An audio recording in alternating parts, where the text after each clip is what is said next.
काय उन्हाळा रे बाबा, सहन न होण्यासारखा उन्हाळा.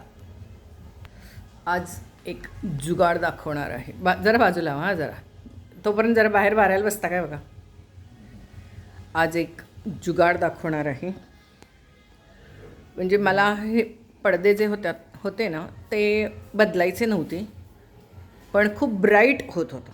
तर मग मी काय केलं, हे बघा, हे हॉलचे बदललेलं लुक. म्हणजे हे पूर्वीचेच सगळे कवर्स, पण ती मी अशा पद्धतीने घातली आहेत. आज आधीची धुवायला टाकली. 4 दिवसाला एकदा धुवायला टाकायला लागते, इतकी धूळ असते. आणि आज मी काय केलं, हे तर तुम्ही बघितलेली आहे.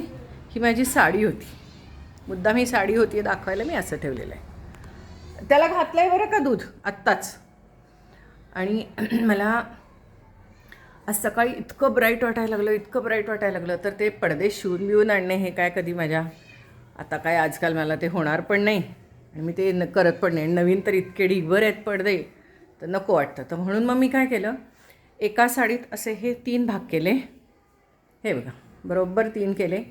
आणि हे असं वरती मी पिननी लावले, दिसत असेल तुम्हाला तर. कारण साडी अत्यंत पातळ होती, ट्रान्सपरंट होती. आणि मागच्या ह्या पडद्यावरती मी हे असे लावलेत बघा, पिना लावलेले आहेत. दिसतात का पिन्स लावलेले आहे तुम्हाला? हे बघा, हे बघा. आणि दिवसभर मी असं टाकलं होतं, त्यामुळे मस्त अंधार पण राहिला, उजेड पण होता, जाळी आहे त्यामुळं. आणि वरची पण साडी ट्रान्सपरंट आहे.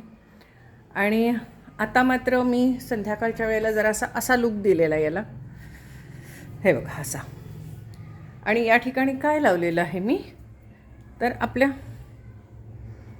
केसाच्या क्लिप्स, हे बघा, केसाच्या क्लिप्स आहेत. तर हे असंच काहीतरी जुगाड करत असते मी, मला आवडतं ते. याला तुम्ही काटकसर, कंजूसपणा असलं काही म्हणू शकत नाही, याला जुगाडच म्हणायचं आणि क्रिएटिव्हिटी म्हणायची.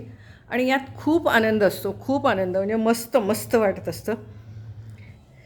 तर तुम्हाला कसं वाटलं मला सांगा. तुम्ही असं काही करत असाल तर खूप छान. आणि नवीन नवीन वस्तू आणून अशा ढीगभर नुसत्या रचून ठेवायला लागतात, घरामध्ये खूप साठतात, किती देऊनसुद्धा संपत नाहीत असं होतं.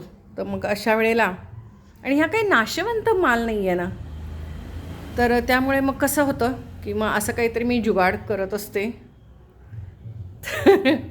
तुमच्यातल्या काहींना आवडतं, काहींना आवडत नाही, पण करत राहा असा जुगाड, मज्जा येते, खूप आनंद होतो. किती उकडायला लागलेलं आहे.